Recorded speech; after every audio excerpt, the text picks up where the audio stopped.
Hi everyone, welcome to the video instruction Autocritography 101. Essentially, we're going to examine relationships between writing practice and pedagogy as part of a community of writers and writing teachers in this course. And one vehicle through which we're going to do this is a sustained writing practice. The sustained writing practice that I've chosen for this course is autocritography, and I'd like to unpack that for you here since you may not be familiar with it. I certainly wasn't until about 5 years ago. The word autocritography kind of draws upon familiar terms that we know: autobiography, memoir, critical analysis. When we think about autobiography, of course, we think about, or I think about, the kinds of books that I was asked to read in school that were often very linear and went through a person's life from their birth to their death and everything in between in a chronological sense.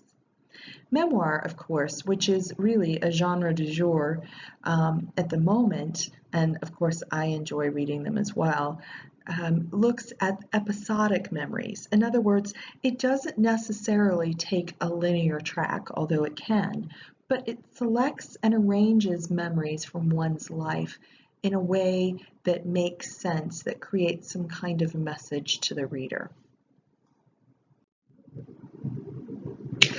I like the way that Young Lee works through this episodic component of the memoir in his poem, Mnemonic.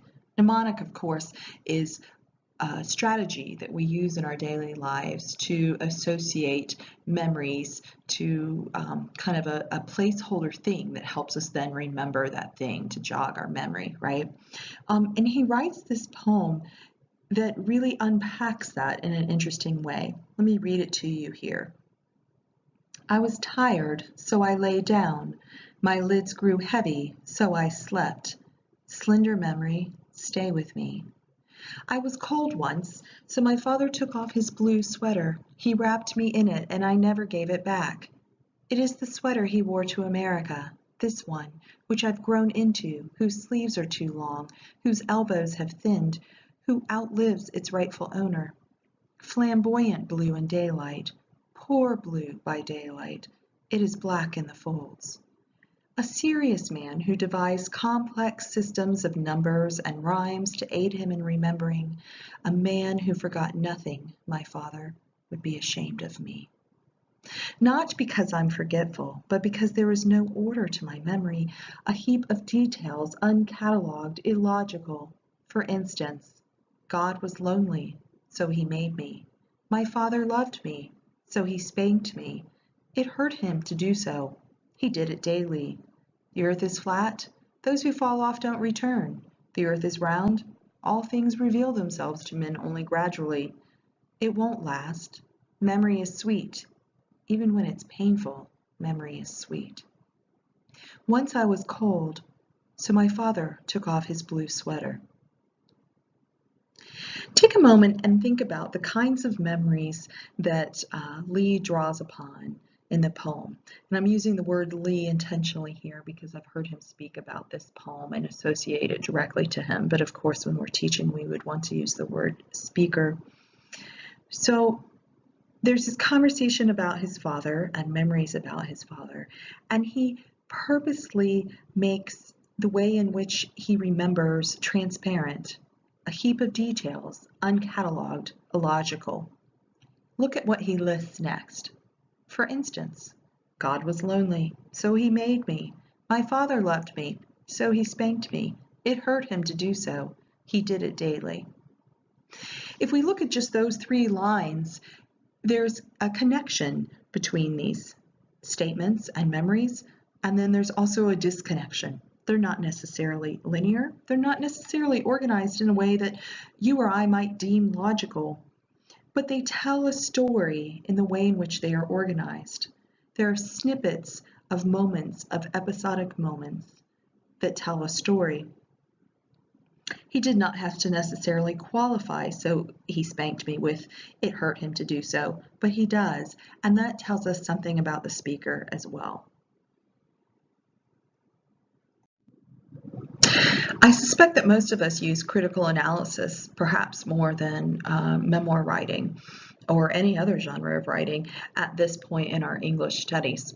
Critical analysis, of course, refers to the way in which we engage texts, the way in which we develop an argument and use evidence from a text to support that argument.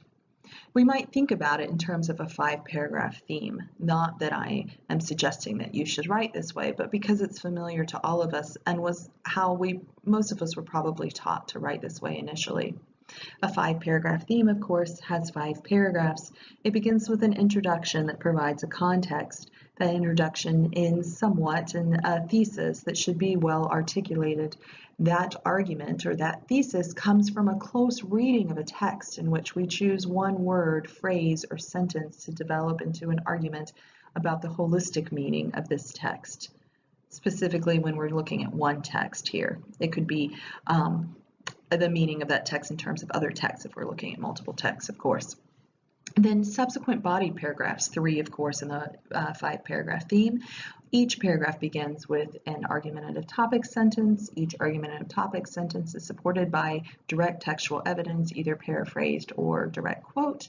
Each one of those direct quotes and paraphrase pieces is then supported by your response to that. Sometimes in K-12 education response, there's different words that we use for response.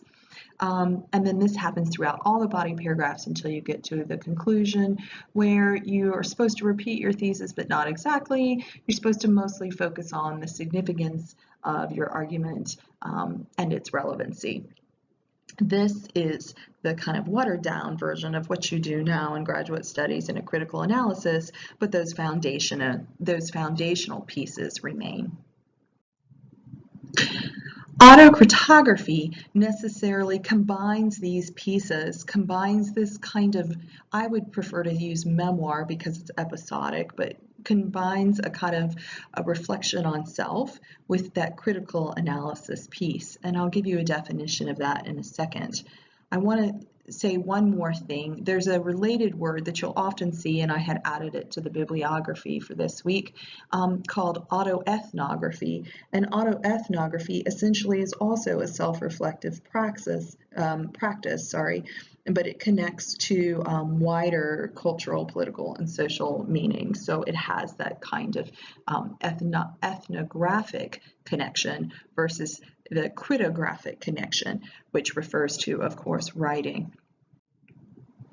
All of the contributors to the theoretical foundations of autocritography relate to African American studies and feminist theory.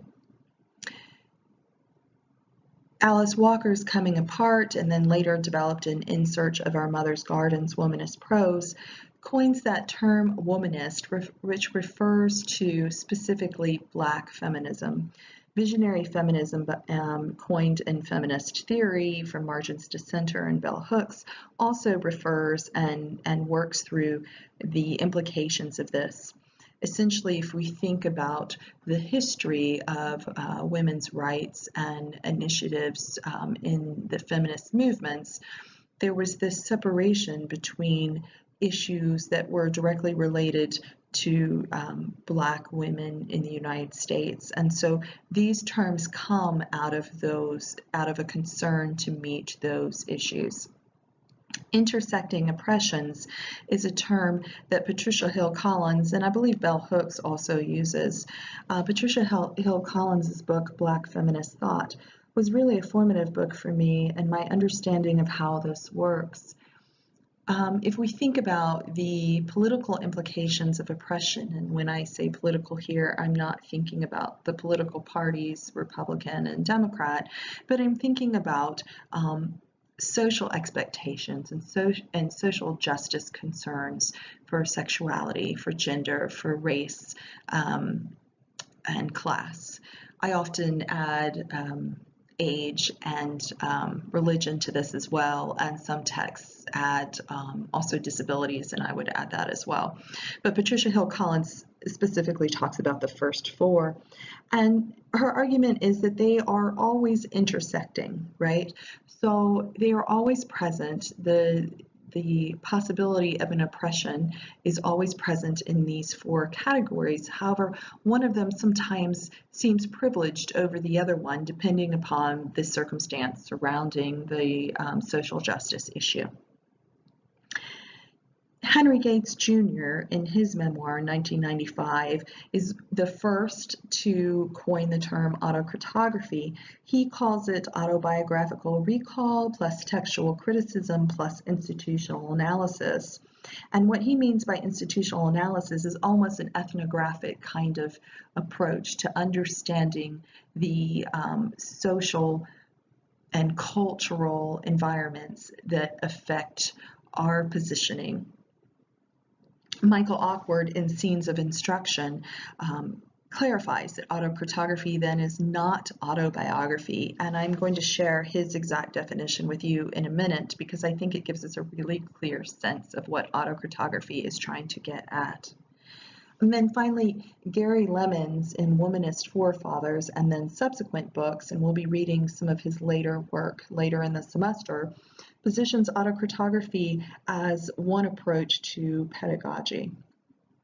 These are all important how these fit together, and it kind of gives you a linear timeline to think about. Of course, the memoir that we're reading is not written by an African American woman, but it is written by Janice Ray. But I think of the theoretical foundations for autocritography as a lens through which we can read multiple texts and think about the ways in which intersecting oppressions are happening, think about the ways in which we engage text through self-reflexive practices, and our criticism practices, our critical analysis that we do as graduate students in English studies. So here's Awkward's working definition. I call it a working definition. If autobiography is a genre in which contributors shape their self-representations in response to earlier texts, autocritography is a self-reflexive, self-consciously academic act that foregrounds aspects of the genre, typically dissolved into the author's always strategic self-portraits. Autocritography, in other words, is an account of individual, social, and institutional conditions that help to produce a scholar, teacher, and hence his or her professional concerns. Although the intensity of investigation of any of these conditions may vary widely, their self-consciously interactive presence distinguishes autocritography from other forms of autobiographical recall. I want to focus on the blueprint here.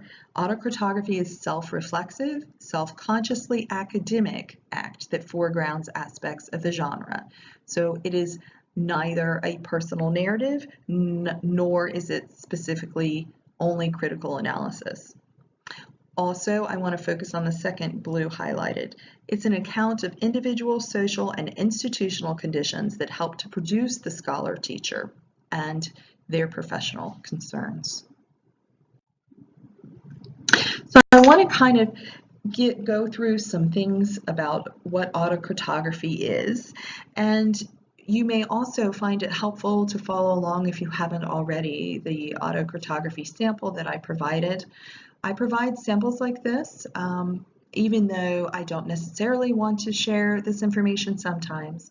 But as a general rule, and here I'm modeling pedagogy, I do not ask students to do something that I would not be willing to do myself and share myself. And so particularly with writing, and so this is why I give you this sample. And in the sample, more important than what I'm writing is how I'm writing, and so I've annotated it on the side.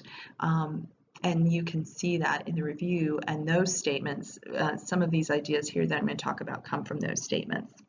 First, autocritography provides a framework for critical analysis. A writer's self-reflection constructs the framework for presenting an analysis of text. For teachers, consider our teaching of rhetorical awareness. Questions like, who is your audience? What is the purpose of this communication? What is the best approach for delivering this information? Guide this genre of writing. This framework is necessarily argument-driven and evidence-based. And this, of course, is one reason why I think it's important for us to practice this genre so that we can use lessons learned from it in our own teaching. Autocritography is a genre developed as a theoretical lens for addressing social justice concerns. Its argument, therefore, develops at the intersection of secondary research, self-reflection, and critical analysis. For teachers, consider how allowing students to reflect on their connections with the text promotes well-developed arguments about texts and their relevancy. Autocritography is not linear, but episodic and structured with intention. While it may feel vulnerable at first, the writer actually wields power, and thinking about this, by the way, helps me to write this way. The selection of one memory over another, the integration of that memory with analysis, the portrayal of episodic moment. Specific details, and this is very important, specific details versus general associations cultivate relationships between readers, text, writers, memories, place, time, and so forth. This, of course, as you know, is important in any writing, but it is vital to the genre of autocritography. For teachers, consider how selecting memories relates to how we select and arrange evidence to support an essay's argument. And whenever we can make this tangible, it's helpful. So if you think about maybe even creating a puzzle or cutting out pieces of paper in which different items are listed and can be arranged in different ways, and then talking about the ways in which that arrangement is important, these make these experiences tangible to students and translate to structure and organization, or that word flow that students always use when referring to concerns about organization or structure of an essay. Autocritography is necessarily intertextual. As the writer connects self-reflection and critical analysis, relationships between texts will likely emerge. For teachers, consider how discussions about connections between class readings and writings about those connections cultivate community and extend learning. And genre bending. So I gave you some selections, some primary readings to read this week that highlight this genre bending approach, and also my sample has some of this as well. Not only does it merge personal memoir and criticism, but it also lends itself to further experimentation, moving easily between genres within the text. So for teachers, consider how the opportunity to create is embedded in autocritography writing. Finally, autocritography is a scholarly endeavor, and I can't emphasize this enough. Self-reflection does not negate the significance of an essay's critical engagement. In fact, it augments impact through its attention to relevance. For teachers, consider how the lessons learned from writing in this genre have the potential to develop a student's voice in writing, which has the potential then to translate to other forms of communication.